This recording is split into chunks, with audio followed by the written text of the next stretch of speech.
Тэгээ сая бид нар бас чуулганы хуралдаан дээр асуулаа шүү дээ. За нийтдээ 2021-с 2026 оны одоо нийслэлийн засаг даргын үйл ажиллагааны хөтөлбөр гэдэг сая бид нар хэлэлцлээ. За одоогийн байдлаар төслөө бидэрт оруулж ирсэн 91.6%-аар одоо үнэлсэн байна.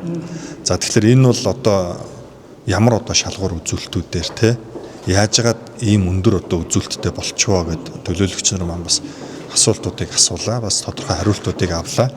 За нийтдээ яг 9 одоо энэ нэг 4 жилийн хугацаанд 9 бүлэг. За тэгээд 66 зорилтын өрөөнд 186 одоо ажил гүйцэтгсэн байдаг юм байна. За тэгээд засгийн газраас одоо тогтоосон журмын дагуу энэ одоо гүйцэтгэлийг хянах ийм тодорхой одоо шалгуур үзүүлэлтүүд байдаг юм байна.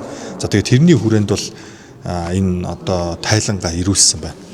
За ингээд тайлан дотроос нь бид нар зүгээр л ингээд түүгэд хэд хэдэн одоо асуултуудыг бас энэ тайлан гаргасан албаны улсуудаас бас тодрууллаа. За миний зүгээс бол одоо яг энэ 4 жилийн хугацаанд Улаанбаатар хотод хүүхдийн хүчирхийллийг одоо байхгүй болгоно гэдэг нэг том одоо зорилтын хүрээнд 5 ажил хийсэн багтах. За ингээд хийсэн 5 ажил дотроос нь ингээд дүгнэхлээр 3 ажил нь 100%, нэг ажил нь одоо 80%, нэг нь одоо 55% гэж. Агтлыг бодит амьдрал дээр энэ бол ингээд цаасан дээр дүгнсэн байгаа л асуудал байхгүй.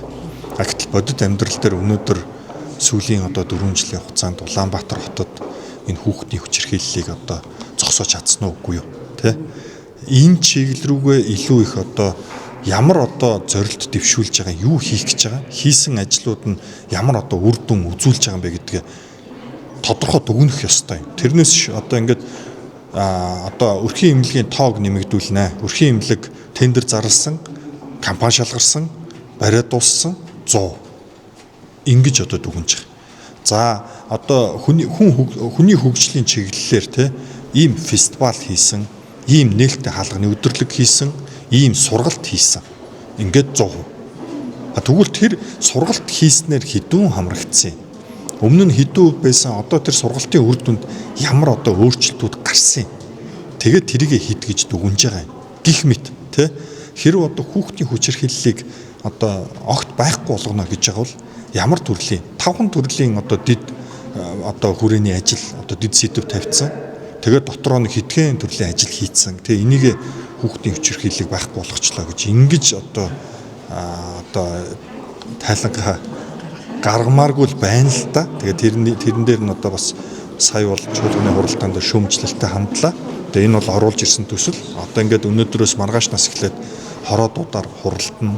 Тэгээд бүлгийн одоо намуудын бүлгээр орно. Ингээд цаашаа ингээд өргөжлөд явна гэж бодож байна. Тэгэхээр та нарын хувьд бол энэ үйл ажиллагааны хөтөлбөрт нь бол жоохон мод үнд тавьж гэж ойлгож байна. Гэхдээ одоо эн чинь 91.8%-аар дүгнсэн байна. Тэгэхээр би бол энэтэй санал нийлэхгүй байна.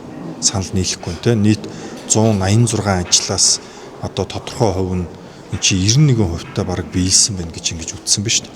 Тэгвэл одоо та хэд тэгвэл энэ адилхан хотын иргэд үсттэй те. Тэгэхээр та хэд энэ 186 ажлыг бүгдийг нэг томлоод уншаад үз те. Тэгээд яг ямар ажлууд байна те. Яг үнэхээр одоо бодит амьдрал дээр бидний одоо энэ амьдарч байгаа энэ орчинд те эдрийн одоо дэвшүүлээд байгаа энэ ажлууд нь 91%-тай биелсэн юм уу гэдэг дээр адилхан хэдүүлээс дүгнэлтээ хийлээ те.